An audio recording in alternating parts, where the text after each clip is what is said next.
Así que vamos a la enseñanza. Gloria a Dios, Dios le bendiga a todos, muchachos, sean bienvenidos a esta nueva reunión de jóvenes de hoy, martes 2 de marzo. Feliz inicio de año escolar para los que están en el colegio.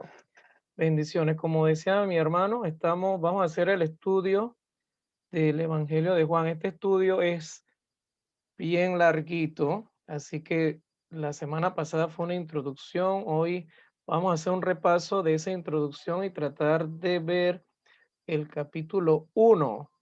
Entonces, Aarón, ¿puedo compartir, no? Me habilitaste para compartir pantalla.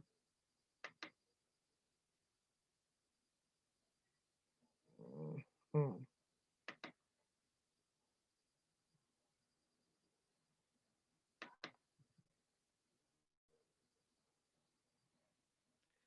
Vamos rapidito a hacer el repaso. Esto fue lo que presentamos la semana pasada. El Evangelio de Juan. Juan presenta a Jesucristo como el Hijo de Dios. Eso no se le puede olvidar. El Evangelio de Juan presenta a Jesucristo, el Hijo de Dios. Otros evangelios presentan a Jesucristo como el Hijo del Hombre. Cada evangelista lo presentó diferente, pero aquí es de suma importancia tener claro que Juan presenta a Jesucristo como el Hijo de Dios. ¿Quién escribió el libro? Juan. Dice la palabra allí en el Juan, volviéndose Pedro, vio que le seguía el discípulo a quien amaba Jesús, el mismo que en la cena se había recostado al lado de él y le había dicho, Señor, ¿quién es el que te ha de entregar? Cuando Pedro le vio, dijo a Jesús, Señor, ¿y qué de este? Jesús le dijo, si quiero que él quede hasta que yo venga, que a ti sígueme tú. Este dicho se extendió entonces entre los hermanos que aquel discípulo no moriría, pero Jesús no le dijo que no moriría, sino si quiero que él quede hasta que yo venga, que a ti. Este es el discípulo que da testimonio de estas cosas y escribió estas cosas y sabemos que su testimonio es verdadero. Y hay también otras muchas cosas que Jesús hizo, las cuales si se escribieran una por una, pienso que ni aún en el mundo cabrían los libros que se habrían de escribir. Amén. Padre, te damos las gracias por tu palabra. Ayúdanos, Señor, a comprenderla, a entenderla, Señor, a meditarla, Señor. Gracias porque tú nos hablas a través de este evangelio de Juan. Dios, un evangelio hermoso, que sea de bendición para todos. En el nombre de Cristo Jesús. Amén. También habíamos dicho cuándo fue escrito entre el año 80 y el 95 después de Cristo, aunque algunos eruditos sostienen que pudo haberlo escrito entre el año 50 y el 70. Juan se hallaba probablemente en Éfeso, ciudad situada en la actual Turquía. El mensaje del libro, el verbo, la palabra de Dios, Juan 1:1. En el principio era el verbo y el verbo era con Dios y el verbo era Dios. El autor indica el propósito de su libro en los primeros 18 versículos llamados el prólogo y lo afirma claramente en Juan 20:31. Juan escribió, dice allí, para demostrar que Jesús era el Cristo, el Mesías prometido para los judíos y el Hijo de Dios para los gentiles. ¿Quiénes son los gentiles? Nosotros que no somos judíos. Y a llevar a los creyentes a una vida de amistosa comunión con Él. Eso era lo que habíamos visto. También vimos aquí que la palabra clave en este evangelio es creer y esta palabra aparece 98 veces en este libro. El tema de este libro es la deidad de Jesucristo. ¿Qué significa esto? Que Jesús es Dios. Carácter de hijo divino. Se muestra que el niño de Belén no era otro que el unigénito del Padre. Jesús, el camino a la salvación. ¿Qué debemos hacer para obtener salvación? También lo dijimos la semana pasada, Juan 1:12, mas a todos los que le recibieron, a los que creen en su nombre, les dio potestad de ser hechos hijos de Dios. Lo que debemos hacer nosotros, creer que Jesucristo es el Hijo de Dios, que fue el que murió en la cruz del Calvario por nuestros pecados para darnos salvación y recibir eso que Dios nos da, su Hijo Jesucristo, recibir ese regalo, esa gracia de Dios en nuestro corazón, en nuestra vida. También Habíamos dicho que el texto clave de Juan es Juan 3:16, porque de tal manera amó Dios al mundo que ha dado a su Hijo unigénito para que todo aquel que en él cree no se pierda, mas tenga vida eterna. Y habíamos puesto la imagen que esa fue la mejor muestra de amor.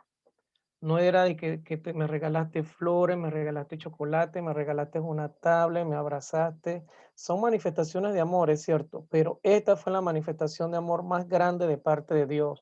Enviar a su único Hijo Jesucristo a morir en la cruz del Calvario, recibió latigazo, le escupieron, le pusieron una corona de espinas. Esta es una imagen ahí cercana a lo que ocurrió de Jesús, pero la palabra dice que prácticamente estaba desfigurado nuestro Señor Jesucristo y lo hizo para salvarnos a nosotros, para darnos una vida eterna, una vida nueva. Bien, en el día de hoy vamos a ver, dice aquí que el apóstol Juan expresa su especial propósito al escribir este evangelio. ¿Y cuál era ese propósito? Está en Juan 20:31. Estas cosas, empero, son escritas para que creáis que Jesús, el Cristo, el Hijo de Dios, para que creyendo tengáis vida en su nombre. El propósito, ¿cuál es de que se escribió este libro? Que usted sepa que Jesús es el Cristo que murió en la cruz del Calvario, que ese Cristo es el Hijo de Dios y para que nosotros creyendo tengamos vida en su nombre. Ese es el propósito, que usted tenga vida en el nombre del Señor. Bien, vamos a ver entonces ahí mismo en el capítulo 1, versículo 19, el testimonio de Juan el Bautista. Acuérdense que vimos el prólogo del capítulo 1 al versículo 1 al 18. Ahora nos falta el resto. Dice el 19, este es el testimonio de Juan, cuando los judíos enviaron de Jerusalén sacerdotes y levitas para que le preguntasen, ¿tú quién eres? Confesó y no negó, sino confesó, yo no soy el Cristo. Y le preguntaron, ¿qué pues? ¿Eres tú Elías? Dijo, no soy. ¿Eres tú el profeta? Y respondió, no. Le dijeron, pues, ¿quién eres? Para que demos respuesta a los que nos enviaron. ¿Qué dices de ti mismo? Dijo, yo soy la voz de uno que clama en el desierto. Enderezad el camino del Señor, como dijo el profeta Isaías. Y los que habían sido enviados eran los fariseos. Y le preguntaron y le dijeron, ¿por qué pues bautizas si tú no eres el Cristo, ni Elías, ni el profeta? Juan le respondió diciendo, yo bautizo con agua, mas en medio de vosotros está uno a quien vosotros no conocéis. Este es el que viene después de mí, el que es antes de mí, del cual yo no soy digno de desatar la correa del calzado. Estas cosas sucedieron en Betábara, al otro lado del Jordán, donde Juan estaba bautizando. Sigue. El siguiente día vio Juan, estamos hablando de Juan el Bautista. El día siguiente vio Juan a Jesús que venía a él y dijo, he aquí el Cordero de Dios que quita el pecado del mundo. Este es aquel de quien yo dije, después de mí viene un varón, el cual es antes de mí, porque era primero que yo. Y no le conocía, mas para que fuese manifestado Israel, por esto vine yo bautizando con agua. También dio Juan testimonio diciendo, vi al Espíritu que descendía del cielo como paloma y permaneció sobre él. Y no le conocía, pero el que me envió a bautizar con agua, aquel me dijo, sobre quien vea descender el Espíritu y que permanece sobre él, ese es el que bautiza con el Espíritu Santo. Y yo le vi y he dado testimonio de que este es el Hijo de Dios. Si usted observa lo que está diciéndonos estos textos aquí, nos está dando varios testimonios y los testimonios son sumamente importantes. ¿Por qué? Porque, ejemplo, cuando hay una pelea en la escuela y usted fue testigo de esa pelea, a usted los directivos o la comisión de disciplina lo va a llamar para que usted dé testimonio de quién empezó la pelea y por qué la pelea inició, cuál fue la incidencia que se dio allí. Entonces, usted va a ser testigo, va a dar testimonio. Si ese testimonio es verdadero de que uno se está echando la culpa al otro, pero uno dijo, no, que fue el primero, y usted es un testigo, el otro un testigo, y el testimonio es igual, entonces se le va a colocar la disciplina a la persona que en realidad se lo merece. Entonces los testimonios son importantes porque es una persona que escuchó y que vio lo que estaba ocurriendo. Entonces, aquí en este texto vamos a ver el testimonio de Juan el Bautista. Juan el Bautista estaba diciendo, mira, Jesucristo existía antes que yo, existía antes que yo. Y uno se pregunta, pero ¿cómo? Si Juan el Bautista nació primero que Jesús, pero Juan el Bautista sabía que Jesús existía, eso se llama preexistencia, él existía antes que Juan. ¿Por qué existía antes? Porque Jesús es Dios. Jesús estuvo en la creación, Jesús estuvo en la fundación del mundo. Entonces, por eso él decía, él vino primero que yo. Dice, el cual es antes de mí, fue lo que leímos. Tiene que significar su divinidad. Jesús, el Hijo de Dios, es un ser divino, es Dios, porque hablando humanamente, Juan nació, se lo había dicho antes de Jesús, por tanto, si Cristo era antes de él, él tiene que haber tenido una previa y por tanto divina existencia. O sea, Juan el Bautista es testimonio o es testigo de que Jesús es Dios. Su testimonio envuelve no solo, dice, su preexistencia, sino su preeminencia. Él es antes de mí, del cual yo no soy digno de desatar la correa del zapato. Juan aquí reconoce que él posee la divinidad y la gloria del eterno Dios. O sea, Jesús posee esa divinidad y la gloria del eterno Dios. Juan lo había reconocido, Juan el Bautista. Juan también reconoce a Jesús como el Hijo de Dios. Juan lo reconoce como el dador del Espíritu Santo. Este es el que bautiza con Espíritu Santo. Su relación con otra persona de la Trinidad es tan definida como con el Padre. Eso lo sabía Juan el Bautista. Y Juan testifica diciendo, el Cordero de Dios que quita el pecado del mundo, reconociendo así su obra de sacrificio y su carácter sacerdotal como el Salvador, haciendo expiación por hombres perdidos. Imagínense eso, qué bendición. Juan testifica, Juan el Bautista, que Jesús era el Cordero de Dios que quita el pecado del mundo. Y la única persona que podía quitar el pecado del mundo, quitarlo para siempre, destruirlo, es Jesús. ¿Y cómo lo puede hacer? Siendo el Hijo de Dios. Entonces debemos estar claro eso. Jesús existía antes que Juan, aunque nació después. Porque es Dios, estaba en la creación. Ese es el testimonio de Juan el Bautista. Ese testimonio no se podía refutar, pero también hay el testimonio, dice ese texto bíblico, del Espíritu Santo. Cuando el Espíritu Santo descendió sobre Jesús en forma de paloma, el designio de la escena fue que fuese un abierto y manifiesto testimonio incontrovertible a su mesiazgo y divinidad. O sea, el Espíritu Santo descendió, se escuchó la voz del Padre, este de mi Hijo amado. Se posó la paloma sobre Jesús. Entonces el Espíritu Santo estaba dando testimonio. Este es Jesús, este es el Hijo de Dios. Amén. Gloria sea al Señor. Ese es el testimonio del Espíritu Santo. La voz de Dios le había susurrado sobre quién vieres descender el Espíritu y que reposa sobre él. Este es el que bautiza con Espíritu Santo.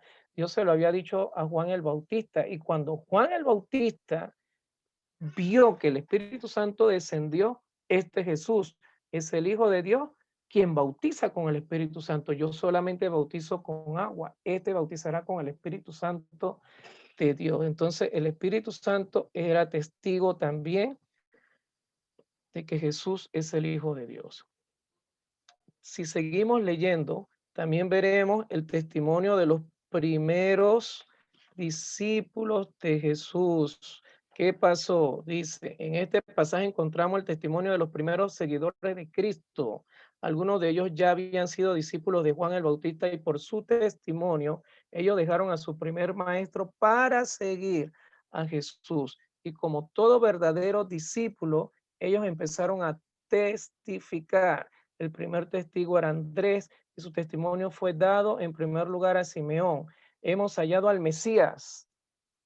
Fue su feliz mensaje que es el Cristo. Y Simón a su vez viene al Salvador y llega a ser su más valiente testigo. El próximo es llamado Felipe y en el acto sigue al maestro llegando él mismo a ser un testigo a su amigo Natanael. Todo eso es en el versículo, en el capítulo 1. Hemos hallado aquel de quien escribió Moisés en la ley y los profetas. Amén. A Jesús, el hijo de José de Nazaret, dijo él, el espíritu conservador de Natanael está dispuesto a poner en duda el ardor de su joven amigo, pero sus dudas solo sirven para poner de mayor relieve su mismo testimonio cuando un poco más tarde se encuentra con el maestro y reconoce inmediatamente su carácter divino y mesiánico y exclama, Rabí, tú eres el Hijo de Dios, tú eres el Rey de Israel. Entonces los mismos discípulos que Jesús estaban llamando, que algunos seguían a Juan el Bautista, empezaron a seguir a Jesús. Y como todo dice ahí, verdadero discípulo, ellos empezaron ¿a qué? A testificar, ya habían reconocido que había un Jesús que venía del cielo, que venía a salvar a la humanidad, que venía a quitar el pecado del mundo, que venía a hacer milagros, que venía a sanar. Entonces los discípulos entendieron eso. Ahora, nosotros estamos hablando en este estudio muchas cosas, pero eso hay que aplicarlo ahora a nosotros. ¿Cuál es la aplicación? Nosotros debemos reconocer que Jesús es el Hijo de Dios, que Jesús no es solamente un profeta como tienen algunas religiones que dicen que nada más era un profeta, que solamente era un maestro. Algunos lo mencionan de que, bueno, fue un profeta de la historia, solamente. Fue el que dividió la historia, el antes y después de Cristo, como nos enseñan en los libros de historia o de geografía. Jesús fue mucho más que eso. Si nosotros no reconocemos que Jesús es el Hijo de Dios, que murió en la cruz del Calvario por mis pecados para darnos salvación, para darnos vida eterna, que es parte del propósito del libro de Juan. Jesús vino a darte vida. Esa es la palabrita clave. Jesús vino a darte vida, hermano y hermana. Estimado joven, vida. Y usted dirá, pero si yo tengo vida, ¿cómo es eso? Usted conoce la vida natural que tiene. Jesús vino a darle vida espiritual. Muchas personas están caminando en este mundo decepcionados, de repente tristes, ¿qué más puedo decir? Blasfemando a algunos, otros muy enojados y de repente enojados con Dios. Sin embargo, Dios está diciéndonos por medio de este evangelio, Jesús vino a darte vida y vida en abundancia. Esa vida que, esa muerte de Cristo Jesús nos da vida a nosotros. Si nosotros le creemos, si nosotros confiamos en Él. Entonces, cuando nosotros confiamos en Cristo Jesús, lo recibimos en nuestro corazón, va a pasar lo mismo con los discípulos. Nosotros vamos a testificar porque nuestro ser ha sido revolucionado por el Señor Jesús. Dios ha quitado el pecado, Dios nos ha dado nueva fuerza, nos ha dado una vida eterna. Podemos seguir, podemos ayudar a la otra persona, los podemos animar, podemos orar por los enfermos y que se sanen. Si usted lo cree, eso va a ocurrir porque usted tiene la vida del mismo Jesús dentro de usted, dentro de usted. Bien, ese fue el testimonio de los discípulo, pero también está el testimonio del mismo Cristo. Juan 1, 50, 51. Jesús responde a Natanael apropiándose para sí el sublime símbolo de la escala de Jacob, de que Natanael tal vez haya estado leyendo al ser llamado por Felipe. Cristo aquí se presentó como el camino de acceso entre la tierra y el cielo, y anunció que en lo sucesivo Dios se manifestaría a su pueblo en forma sobrenatural y estupenda por medio de él.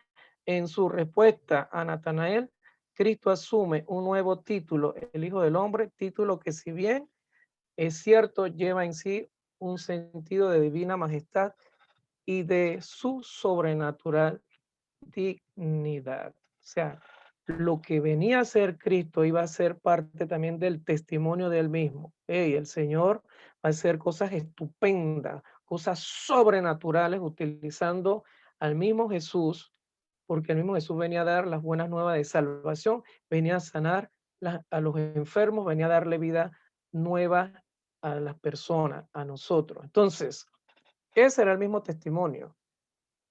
No se podía refutar. Por eso que a lo que estaba en contra de Jesús le molestaba. No creían que Jesús era el Hijo de Dios.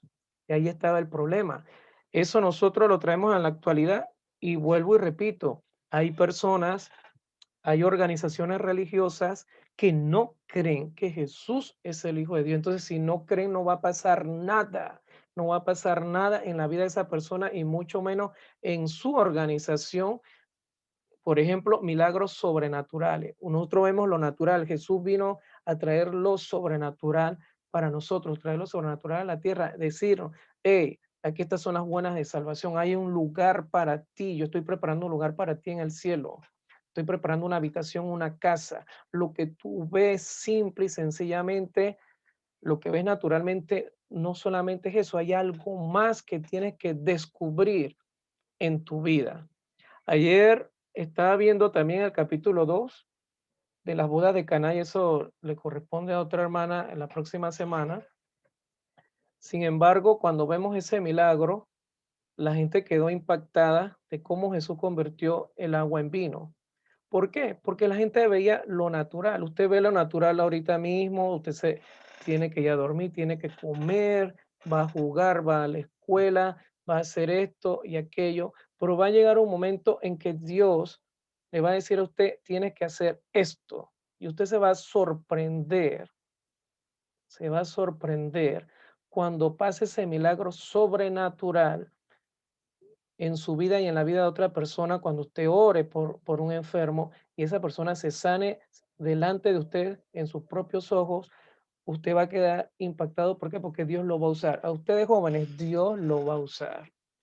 Dios lo está usando a muchos y Dios va a usar también a los demás, pero va a depender de nosotros si nosotros realmente creemos que Jesús es el Hijo de Dios, que tiene poder, que es un ser divino, que no es solamente,